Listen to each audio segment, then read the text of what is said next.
Boa noite, gente. Boa noite.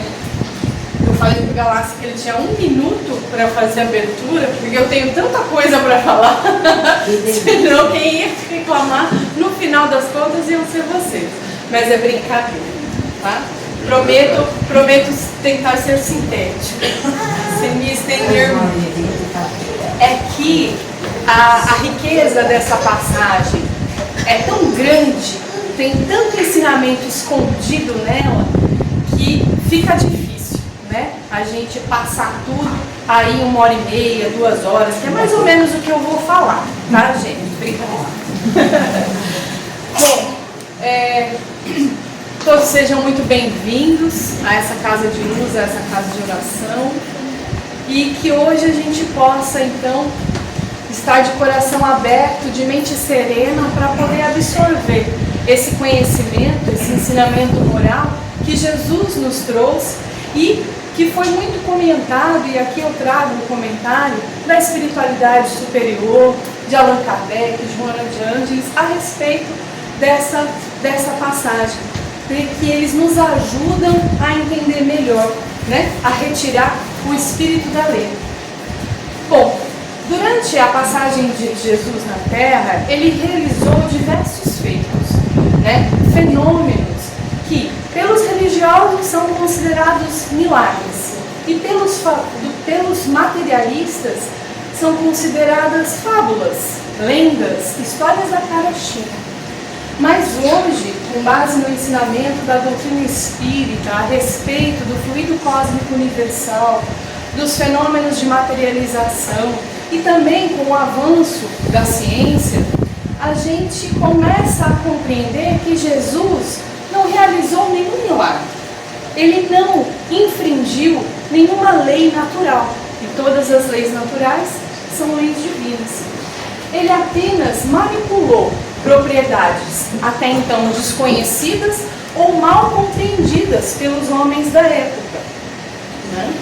E hoje a gente sabe, através do ensinamento dos Espíritos, que aquele poder todo que Jesus possui vem da sua pureza, da sua elevada moral, da sua elevada sabedoria, porque ele é um Espírito puro.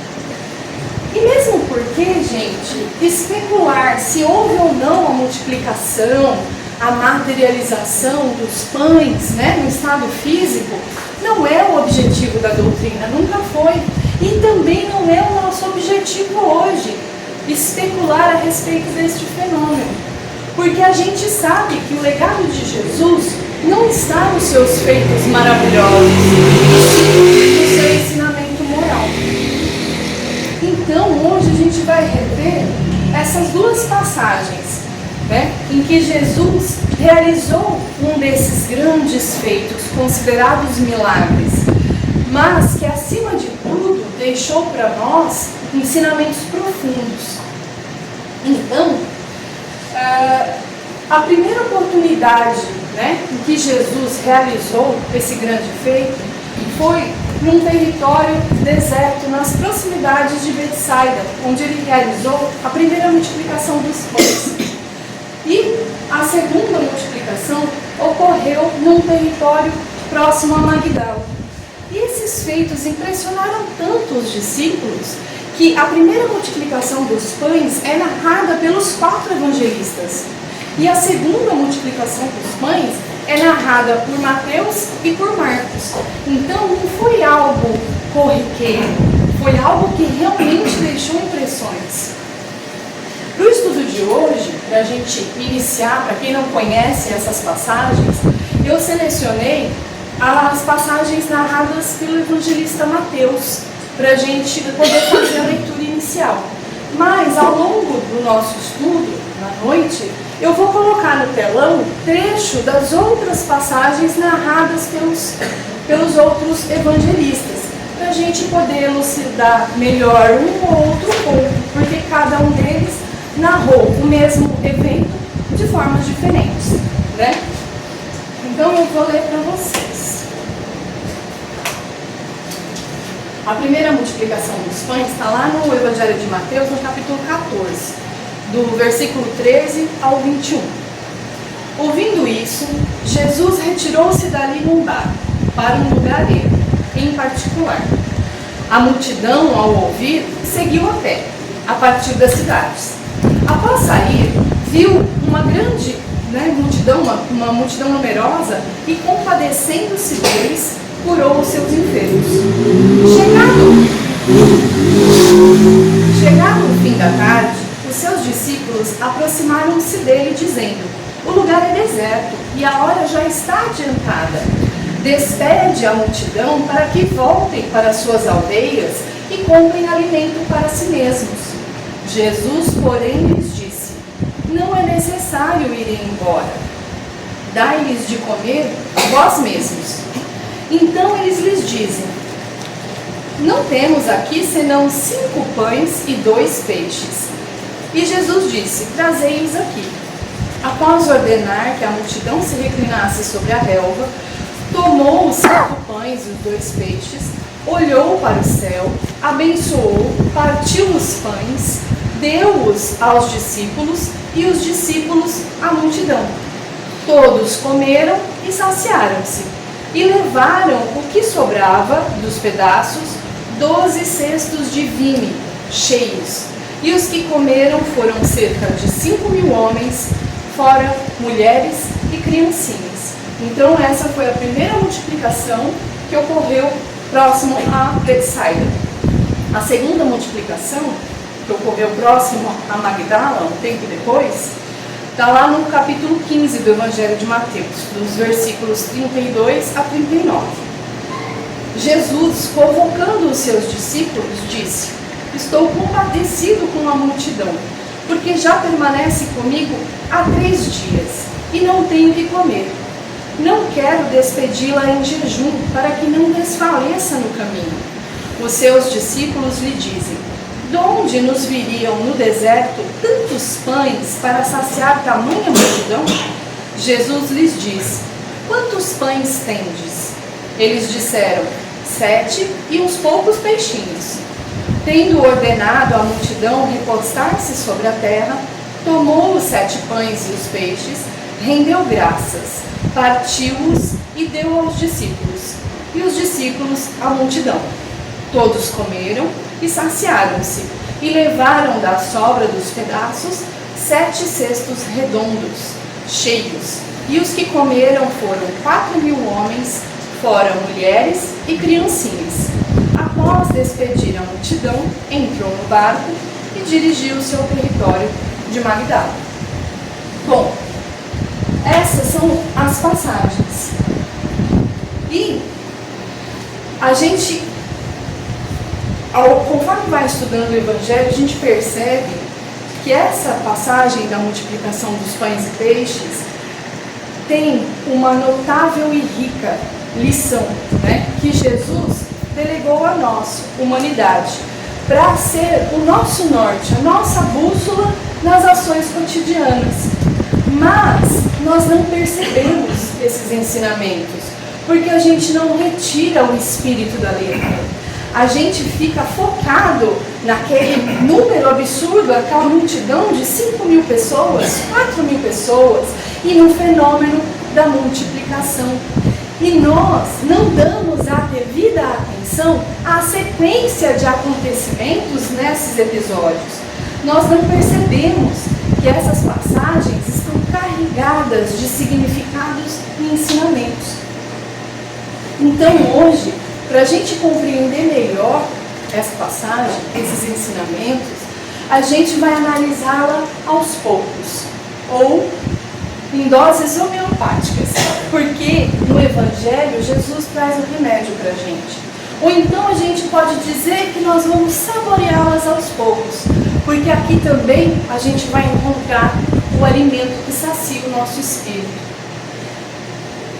Eu não sei se vocês conseguiram perceber, porque eu estou meio acelerada na nossa leitura, que essas passagens, tanto a primeira multiplicação quanto a segunda, são bem semelhantes, A única coisa que difere é o número de pessoas, o local, o número de pães, o número de peixes, Mas, fora isso, elas são praticamente iguais, ou seja, a sequência de acontecimentos é praticamente a mesma, né? Então, por isso, a gente vai dividir essas passagens em 7 momentos, tá? Para ficar mais fácil da gente retirar aqueles ensinamentos que a gente acaba deixando passar. E o primeiro momento é quando a multidão segue Jesus e este se compadece. Mas as turbas, ao saberem, o seguiram, acolhendo-as, falava-lhes a respeito do reino de Deus e curava os que tinham necessidade de tratamento. E assim como naquele dia, eternamente as multidões seguem o Cristo, e ele sempre se volta para nós, multidão sofredora, compadecendo-se de nós, até hoje. Naquele dia, quando primeiro no episódio da primeira multiplicação, quando começa o versículo, né? E sabendo disto, é porque nos versículos anteriores é narrado o episódio onde os discípulos relatam a Jesus a morte do seu primo, de João Batista. Então, ele recebe essa notícia, né? Claro, ele não recebe, ele já sabia, na verdade, mas ele está entristecido com esse fato. Então, ele busca o isolamento nesse dia. E também seus discípulos tinham acabado de chegar de uma jornada. Precisavam descansar e se alimentar. Então, ele resolve subir com os seus discípulos, com os apóstolos, numa região deserta, para que eles pudessem se retirar. Mas a multidão, vendo Jesus, começa a segui-lo. E o engraçado é que ele poderia, então, como ele estava se retirando para orar, ele poderia falar para os discípulos: avisa o pessoal aí que hoje eu não vou atender ninguém. A gente não faz isso quando a gente está com algum problema, hoje eu não estou para ninguém. Ele poderia fazer isso, mas é Jesus, gente. Não, ele se volta para aquela multidão, compadecendo-se deles, confortando e consolando. Ele mostra com isso, com esse episódio, ele mostra que ele sempre virá para a multidão. E somos todos nós, que ainda hoje somos sedentos de paz, famintos por justiça, atormentados pelo pão do corpo e pelo pão da alma. Mas Jesus não disse que tudo o que ele faria também nós faríamos? E os Espíritos não disseram a Kardec que Jesus é o exemplo mais perfeito para guiar a humanidade? Que nós temos ele como modelo e guia? Então, se ele se voltou para a multidão, e nós? Quando nós somos procurados por quem sofre? A exemplo do Mestre, a gente também se volta para aqueles que nos procuram quando eles estão em sofrimento? Com a mesma compaixão que Jesus se voltou àquela multidão?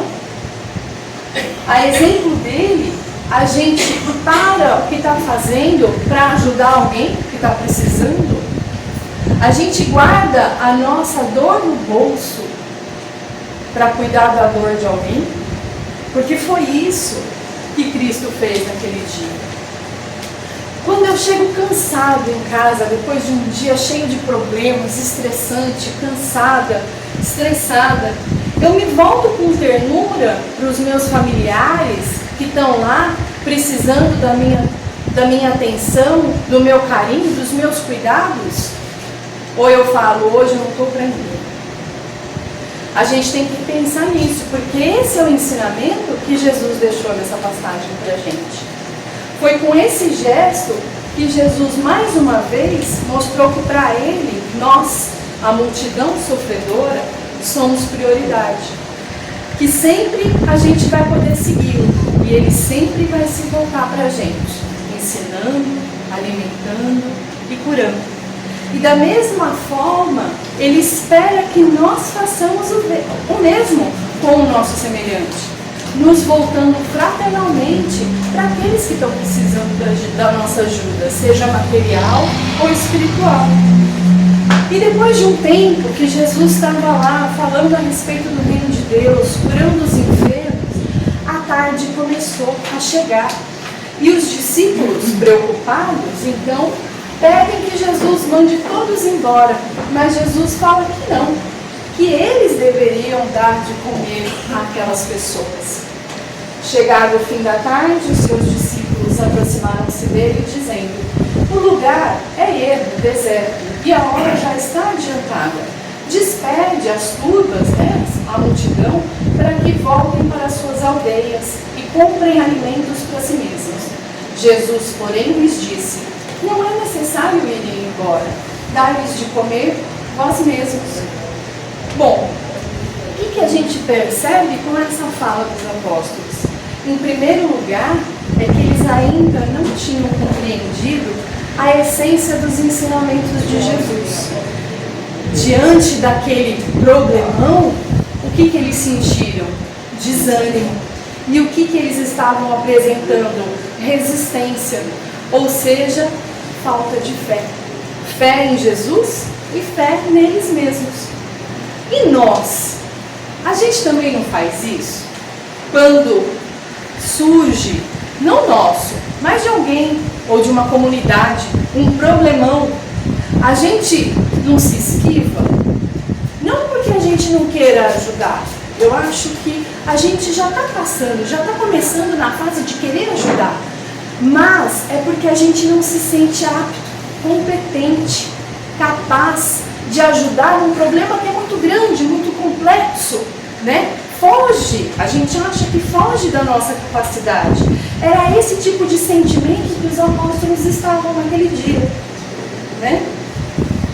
E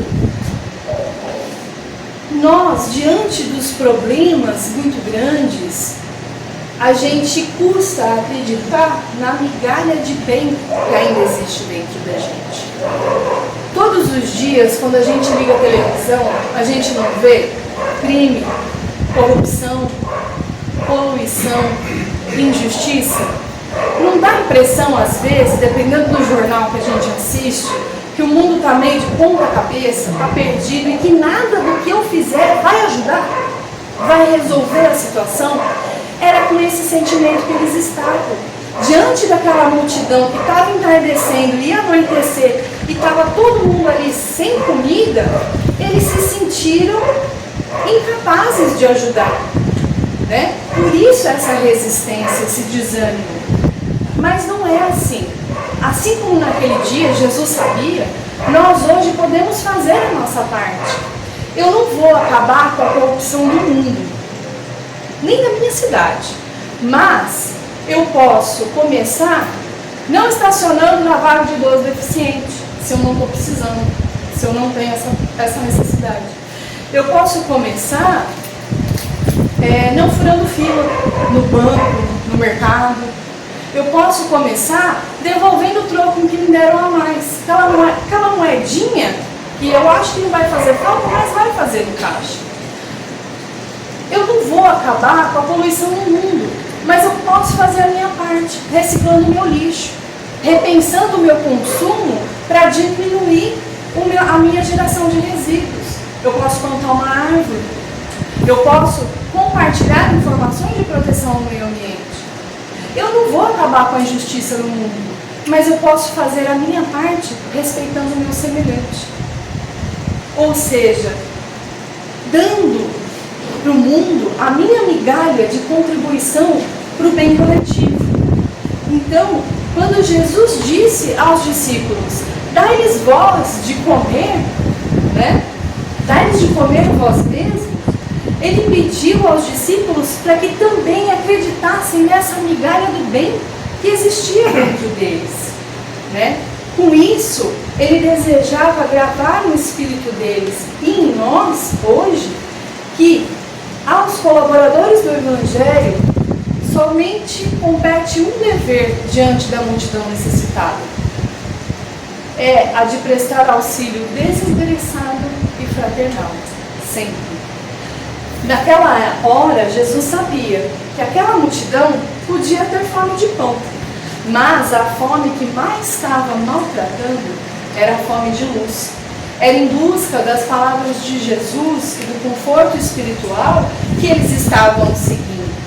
E Jesus sabia que os seus discípulos já estavam numa condição de maior conhecimento espiritual e estavam aptos a alimentar aquela multidão com o alimento espiritual.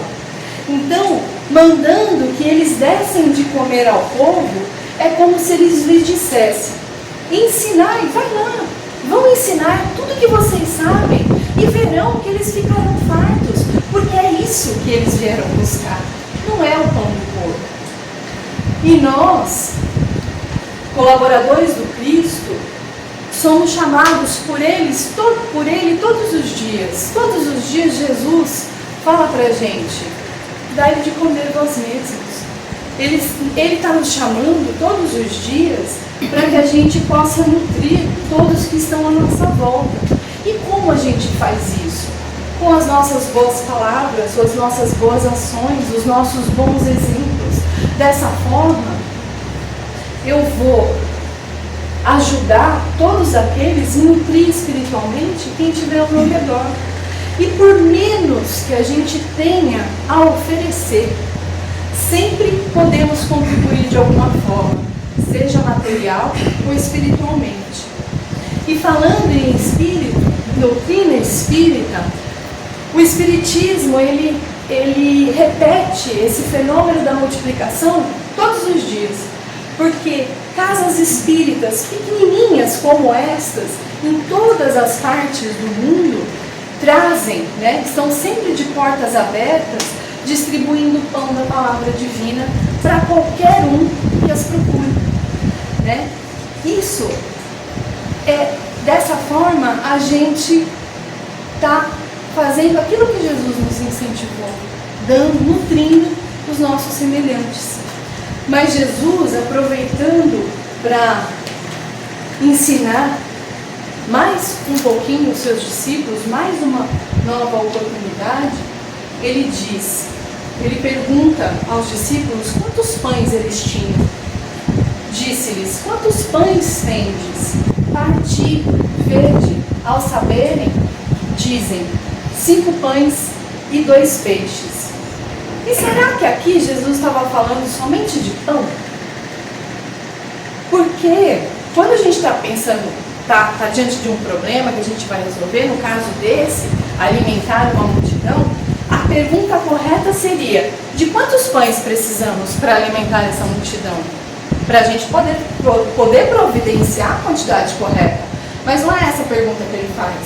Ele pergunta aos discípulos quantos pães eles tinham. Ou seja, o que os discípulos tinham para oferecer. E com isso, Jesus está alertando a eles e nos alertando a necessidade da gente oferecer, apresentar algo à providência divina como base para aquela ajuda que a gente está pedindo. Ou seja, Jesus conseguiu alimentar aquela multidão naquele dia com aquele pouquinho de alimento. Mas ele não prescindiu de nenhuma migalha que lhe foi apresentado. Ele poderia, a hora que apareceram com 5 pães, falar: não, 5 pão não vai dar para nada. Pode mandar embora que 5 pão para 5 mil pessoas não adianta. Mas não foi isso que ele fez. Ele acolheu as migalhas que lhe foram apresentadas. E será que ele teria conseguido tanto se ele não tivesse contado com recurso algum? E conosco é a mesma coisa.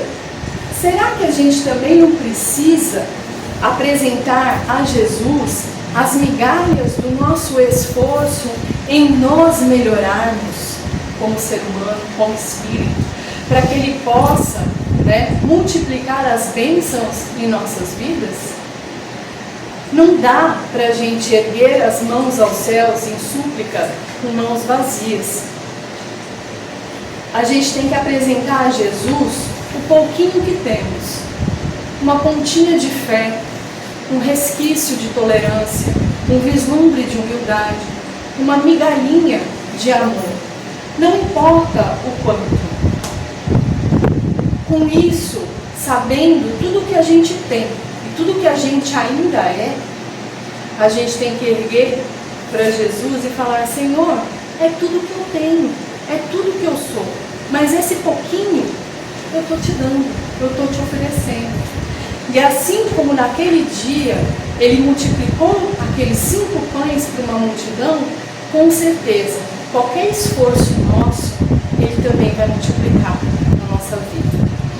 Então, é necessário que ofereçamos a Jesus os recursos, sejam eles materiais e morais, que já temos.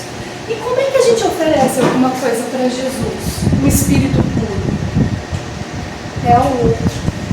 Eu ofereço a Jesus, eu dou a Jesus quando eu ofereço ao meu irmão. É assim que a gente faz. E dessa forma, então, Jesus vai poder nos ajudar em qualquer necessidade. E novamente, Jesus mostra que ninguém é tão pobre e tão necessitado que não possa ajudar alguém. Por mais precisados que estejamos de auxílio, a gente sempre pode ajudar alguém que esteja numa pior condição que eu, ou até mesmo alguém que esteja na mesma condição que eu, com um sorriso, uma boa palavra, um ombro para chorar, ou um simples pão. É como se Jesus estivesse dizendo, não só para os apóstolos, mas para nós, para a gente dar para Ele tudo que a gente dispõe de melhor, por pouco que seja, que Ele vai completar com muito que Ele já pode. E com a graça de Deus, juntos, nós e Jesus podemos muito. E através das nossas mãos, Jesus vai poder alimentar a multidão. A gente vai poder nutrir aqueles que nos rodeiam. Então, todos os dias, Jesus também nos pergunta: quantos pães tendes? O que vocês têm? O que tendes a oferecer ao seu próximo? E não importa o que seja, o quanto seja, a gente tem que estar confiante que Jesus vai multiplicar. E conhecedor profundo da natureza humana, Jesus pede então que os discípulos façam todos se sentar. Ordenou-lhes que todos se reclinassem em grupos sobre a relva verde, e reclinaram-se em fileiras de 100 e de 50. Aqui, o que Jesus está nos ensinando? Que é importante que a ordem e a harmonia sejam mantidas, principalmente diante das dificuldades. Ele sabia que naquele momento, o alimento que a multidão mais precisava não era o material, e sim o espiritual. Mas antes de iniciar as bênçãos e as consolações, ele precisava que todos se acalmassem. Então ele solicitou aos discípulos que fizessem todos se sentarem, se organizarem, se acalmarem. E com nós é a mesma coisa. Quando a gente começa a frequentar uma religião, a maioria de nós busca Jesus pela dor. A maioria de nós chega, seja na casa espírita, na igreja católica, aflito, adoecido, buscando soluções, buscando respostas. Só que, independente de onde a gente vai buscar Jesus, Ele só vai conseguir ajudar a gente se primeiro a gente controlar as nossas emoções, né? O desequilíbrio constante das nossas emoções pode se transformar num hábito terrível. Quando a gente deixa a raiva, o rancor, a mágoa, a tristeza, essas emoções negativas, quando a gente deixa isso dominar a gente fica cego. E como a gente diz popularmente, mete o pé pelas mãos e acaba não só nos complicando ainda mais naqueles problemas, como também nós não somos capazes de enxergar aquela ajuda que está sendo oferecida para a gente. E Deus nos rodeia de amparo. Nossos protetores espirituais, os nossos familiares, os nossos amigos, as instituições religiosas que sempre tem alguém com uma maior sabedoria que a gente para nos orientar diante de uma dificuldade. Quantas vezes, diante de grandes problemas, a gente pede auxílio, mas a gente continua com pensamentos agressivos e o coração cheio de mágoa e rancor? Quantas vezes a gente pede para Deus o alívio das nossas dores, mas ao invés de levar os nossos pensamentos, a gente fica reclamando toda hora? É a mesma coisa quando a gente está atrasado. Já repararam que tudo dá errado quando a gente está atrasado? A chave do carro some, o sapato vai parar embaixo do sofá, o carro não pega. Será que é o mundo que está conspirando contra a gente? Ou é esse nosso desequilíbrio, esse nosso desespero que faz com que a gente esteja agindo irracionalmente sem pensar e acaba se atrasando mais ainda, se complicando mais ainda? O exemplo do atraso é um exemplo bobo, né? É um exemplo bobo, mas é assim com os nossos verdadeiros problemas, com os nossos grandes problemas. Deus nos rodeia de amparo, mas a gente fica tão afogado nessas emoções desequilibradas que a gente não consegue receber, a gente não consegue enxergar a ajuda, quanto mais receber ela. E aí, diante desse pequeno volume de alimento que os discípulos lhe apresentam, qual é a primeira atitude de Jesus? Ele já pega e sai distribuindo o alimento para a multidão? Não. Jesus rende graças, abençoa, reparte o alimento com os discípulos e estes com a multidão. Tomando os 5 pães e os 2 peixes, olhando para o céu, abençoou-os, partiu e deu aos discípulos para oferecerem à multidão. Então, a primeira atitude de Jesus foi agradecer aquele pouco que lhe foi apresentado. E em troca, Deus possibilitou que aquele pouco se tornasse muito. E o que isso nos ensina? Que nós devemos ser gratos pelo pouco que temos. Porque Deus sempre vai transformar esse pouco no suficiente para suprir as nossas necessidades. Mas, quando estamos aqui encarnados, estudando a doutrina espírita, a gente começa a perceber que quais são as maiores necessidades do espírito encarnado? São necessidades materiais? Não. São necessidades morais. Essas são as maiores necessidades que temos. Então, nós também devemos agradecer aquilo que não temos. Porque aquilo que a gente acha que nos faz falta, seja em termos de dinheiro, poder, sucesso, status social, talvez seja a forma de Deus nos dar proteção em abundância. Porque se eu tivesse tudo aquilo que eu gostaria de ter, talvez eu ia me perder em emoções, em ações menos dignas, porque eu ainda não tenho a elevação moral para passar por esse tipo de prova. Então, sempre que a gente achar que o que nós temos em termos materiais, ou aquilo que nós ainda somos, em termos de moralidade, em termos de virtudes, sempre que a gente achar que tudo isso é pouco, a gente tem que lembrar desse dia, porque poucos pães alimentaram uma multidão, mas foi Deus e Jesus que fizeram isso possível. Então, sejamos gratos por esse pouco e, é claro, a exemplo dessa passagem, aprendamos a repartir esse pouco com os nossos irmãos. Porque, às vezes, o meu pouquinho é o muito de alguém. Então, Jesus está nos perguntando todos os dias: o que estamos fazendo com os poucos no nosso caminho? O que estamos fazendo com as bagatelas que eu possuo?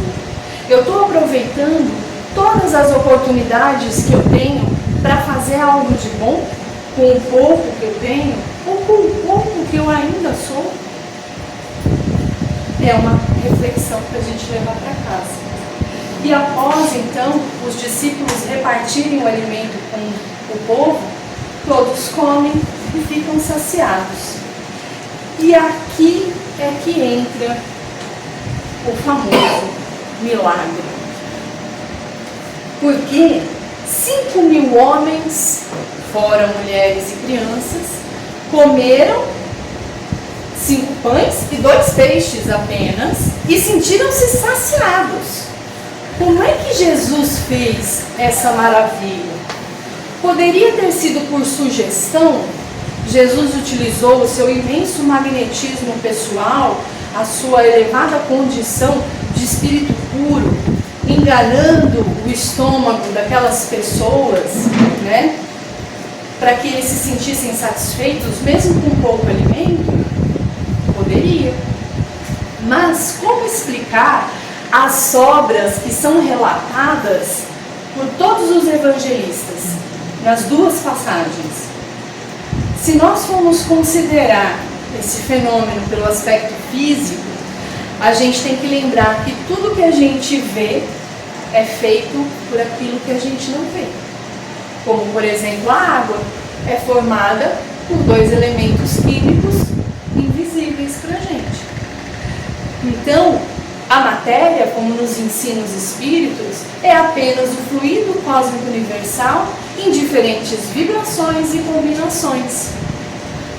Ora, Jesus é um espírito puro, que domina todo o conhecimento a respeito dos fluidos, da matéria, e possui uma elevada moral. Ele poderia muito bem ter manipulado as propriedades dos fluidos da natureza com o auxílio dos espíritos superiores e também através da mediunidade dos seus discípulos, para que ele pudesse materializar o alimento necessário. Poderia? Poderia. A gente vê ao redor do mundo, né, e ao redor do tempo, diversos fenômenos que foram registrados de materialização, seja de medicamentos, de espíritos, de objetos. Existe uma outra possibilidade. Alguns autores, teólogos e espíritas, também eles especulam que poderia, por exemplo, ter havido um compartilhamento de alimento entre todos, porque naquela época as distâncias eram grandes e todas feitas, na maioria das vezes, a pé. Então, quando alguém saía de casa, era muito difícil sair sem provisão alguma. Tanto é que cada um carregava aquele cesto de vime, que eu juro que eu esqueci o nome, tem um nome aquele cesto, que era como se fosse uma malinha de viagens, onde eles colocavam as provisões necessárias, caso eles fossem pegos desprevenidos. Um entardecer que acabou vindo no meio do caminho, ou uma tempestade. Então era muito difícil que aquelas pessoas todas saíssem das suas casas sem nenhuma provisão, sem nenhum pão, sem nenhum peixe, sem nenhum fruto. Então, pode ser que quando os discípulos chegaram com aquele cesto, com aqueles pedacinhos de pão, eles se sentiram comovidos e engajados também a compartilhar os seus alimentos. E aí, cada um pegou um pouquinho, mas também colocou um pouquinho e foi dando para alimentar todo mundo e até mesmo sobrou. Existe essa possibilidade? Existe também. Mas aqui, o que a gente deve olhar, o que a gente deve se ater, não é se teve materialização ou não, se teve compartilhamento de alimentos, se Jesus enganou o estômago de todo mundo, nada disso importa. Esse não é o ensinamento. O que a gente tem que se perguntar é por que Jesus se preocupou em alimentar aquelas pessoas, sendo que ele sabia que todos eles o seguiram por conta das suas palavras, dos seus ensinamentos e das suas curas. Porque em todas as passagens começa que ele estava curando os enfermos. Então por que ele se preocupou com isso, sendo que ele sabia que a multidão não veio atrás dele por conta de pão? É porque ele sabe que todas as consolações que ele podia trazer, todas as informações, o conhecimento, a moral da revelação, da boa nova, se esses conhecimentos todos fossem suficientes para atender 100% das necessidades da alma encarnada no plano físico, ele não iria se preocupar com o pão. Mas ele também sabe das exigências de um espírito encarnado, as necessidades da matéria. O estômago vazio e o corpo doente alucinam os olhos, perturbam os ouvidos, impedindo que haja um entendimento. E nós, quando a gente está com uma dor alucinante, por exemplo, quem tem problema de enxaqueca, quer enxaqueca que você não consegue nem abrir o olho. Qual é a primeira coisa que eu preciso nesse caso? É o remédio ou a injeção que alivia ou o evangelho que ensina? Não que o evangelho seja menos importante do que o remédio, mas como eu vou conseguir refletir sobre a moralidade, sobre os ensinos, se eu que eu nem consigo abrir o olho? Vai ser meio difícil. E Jesus sabia disso. Ele sabia das exigências de um espírito encarnado, as necessidades do corpo, não só de alimento, como também de saúde. Né? Tanto é que ao longo do seu ministério, ao longo das passagens narradas pelos evangelistas, a gente sempre vê que Jesus ensinava, mas ele primeiro curava. Ele também falava das grandezas das leis divinas, mas primeiro ele tratava dos loucos e dos obsidiados, porque senão não haveria entendimento. E é para isso que veio Jesus, para saciar a fome da humanidade. Todos somos famintos do pão material e do alimento do espírito. E quando eu falo pão material, é das necessidades do corpo, não só com a alimentação, com a parte da saúde também, com as minhas necessidades de espírito encarnado. E ele disse para a gente que ele é o pão do céu. E quem come deste pão viverá eternamente. Então, após todos comerem, Jesus então pede que se recolham as sobras. E como estavam fartos, diz aos seus discípulos: recolhei os pedaços que sobraram, para que nada se perca. Assim recolheram e encheram 12 cestos de vinho, de pedaços dos 5 pães de cevada, que sobraram do que havia sido comido. O que Jesus está ensinando para a gente com esse detalhe, que às vezes a gente não percebe ao ler a passagem? Quando ele manda recolher as sobras, ele está nos mostrando, nos ensinando que a caridade exige entusiasmo, mas também exige discernimento.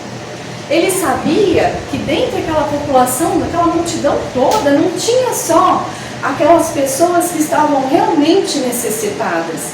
Também tinha os meramente curiosos, os preguiçosos e os irresponsáveis, que estariam prontos para inutilizar o restante do alimento sem a justa necessidade. Jesus queria deixar claro com isso, não só aos discípulos, como para nós, que os excessos são condenáveis, que o abuso das abundâncias que Deus nos dá é um veneno mortal. E os Espíritos já nos ensinam sobre o supérfluo e o necessário. E se observarmos sempre, todos nós, observarmos além do uso, a miséria vai deixar de existir no mundo.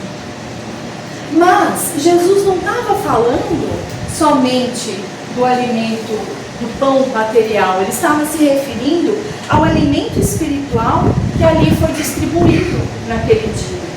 Ele sabia que nem todos os seus ensinamentos seriam aproveitados completamente, seriam entendidos completamente naquele dia, naquela época, né?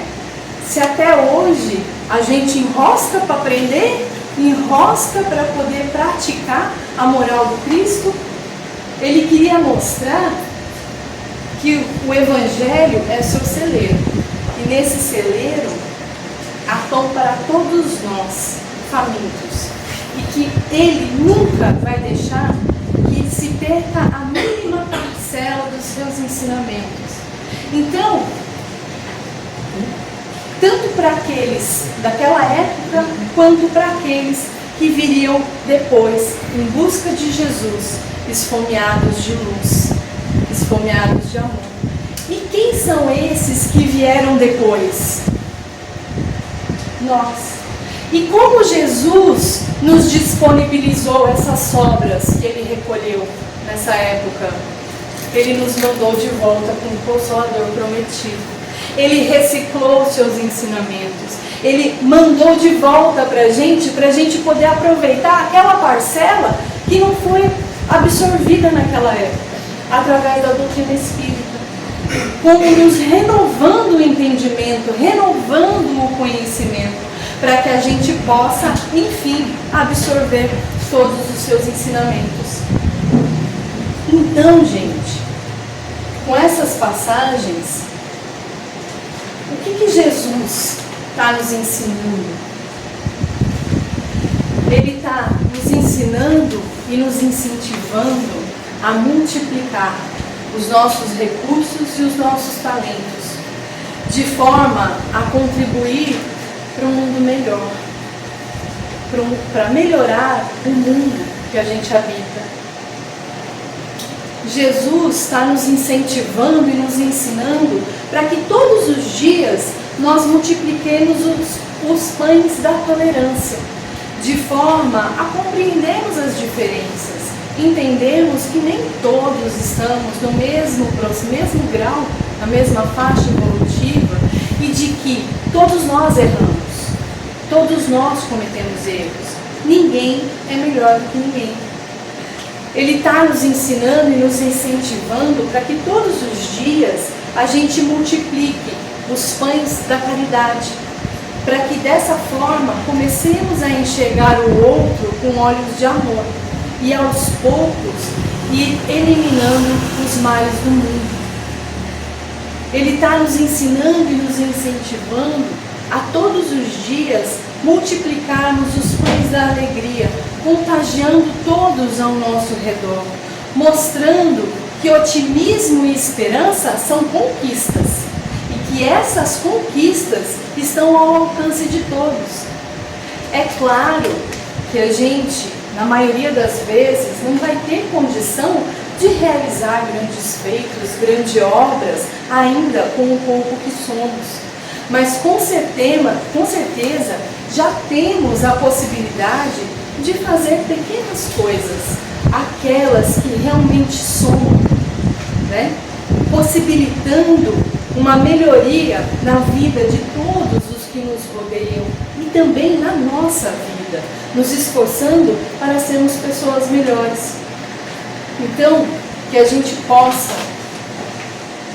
iniciar esse ano de 2025 e que a gente possa, nos anos que estejam por vir, nos sentirmos sempre saciados de luz, de paz e de amor, porque Jesus está nos alimentando e Deus está nos sustentando, e que a gente possa seguir o exemplo do Mestre e também contribuir com as nossas migalhas para que todos ao nosso redor também se sintam nutridos. Era isso, gente, que eu queria falar para vocês. Desculpa, me estendi um pouquinho, mas valeu a pena.